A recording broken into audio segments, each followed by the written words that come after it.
absolutely heartbreaking. Isa ka rin ba sa umiidolo sa kanya?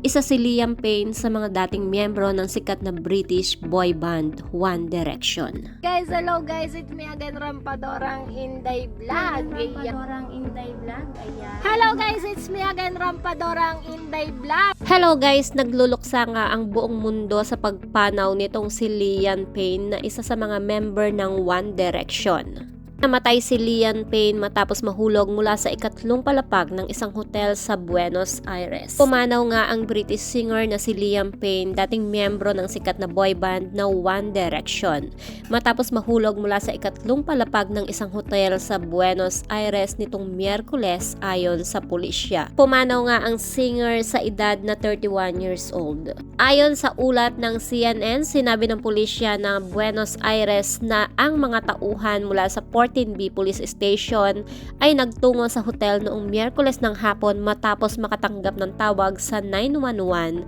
tungkol sa isang agresibong lalaki na posibleng nasa ilalim ng impluwensya ng alkohol at ng pinagbabawal na gamot. Hindi rin tinukoy sa pahayag ng pulisya na si Payne ang naturang tao. Ayon sa mga video na ipinost sa social media mula sa palabas, nakita si Payne sa Argentina noong October 2 para manood ng konsyerto ng dati niyang kabanda na si Niall Horan. Agad naman nagtipon ang mga tagahanga at mga nakasaksi sa paligid ng hotel sa kabisera ng Argentina habang patuloy ang trabaho ng mga medical team sa lugar.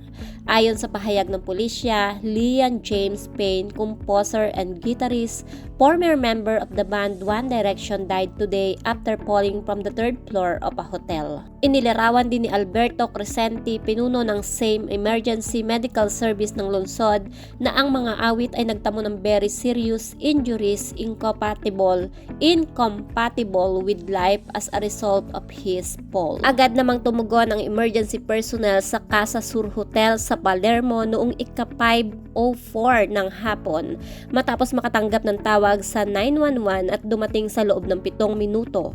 Matapos ang inspeksyon, kinumpirma nila ang pagkamatay ni Payne. Natamo umano ni Payne ang pagkapinsala sa base ng kanyang bungo mula sa pagkahulog na tinatayang nasa 13 hanggang 14 metro ang taas.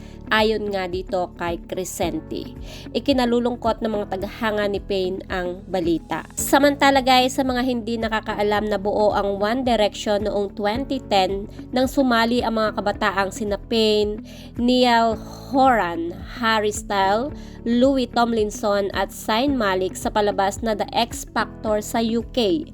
Noong 2016, inanunsyo ang grupo ang kanilang indefinite hiatus, ngunit hindi tuluyang paghihiwalay. Patuloy pa rin na iniimbestigahan ng Buenos Aires Police ang pagkamatay ni Liam Payne matapos mahulog nga sa ikatlong palapag ng Casa Sur Hotel sa Argentina. Bago nga ang insidente ng pagpanaw niya, nag-upload pa si Liam Payne ng mga larawan sa kanyang Snapchat story kasama ang kanyang karelasyon na si Kate Cassidy. Ngunit isang oras lamang ang lumipas, natagpuang wala ng buhay si Liam. Anyway guys, I'm a big fan of One Direction.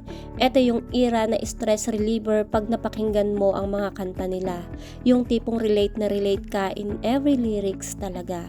Kaya it's so heartbreaking for me na mababalitaan na isa sa mga former member ng One Direction na si Liam ay maagang na maalam sa mundong ito.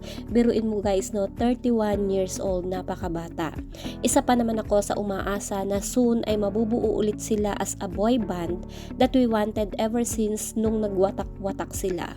R.I.P. Liam. Di namin inaasahan na iiwan mo kami ng mga fan nyo.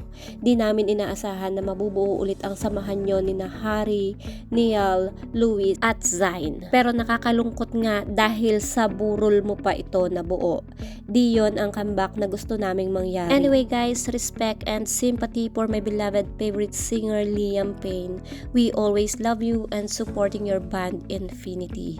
You have touched a million fans throughout your lifetime and your memory will continue to be.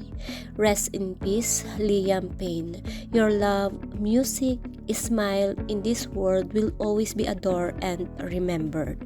We always One Direction. You'll be forever miss our Liam Payne. Gone too soon. The reunion that everyone in the world wants but not the way we expect. Payne's funeral. RIP, a member is now finally taking his own direction to afterlife. So sad, so young and gone far too soon. Sincere condolence to his family, friends, bandmates in One Direction, and the millions of fans mourning his loss. So that's it guys. Kung di pa kayo nakasubscribe sa aking YouTube channel, kindly hit the notification bell, like and share. Maraming salamat. Ingat po ang lahat and God bless.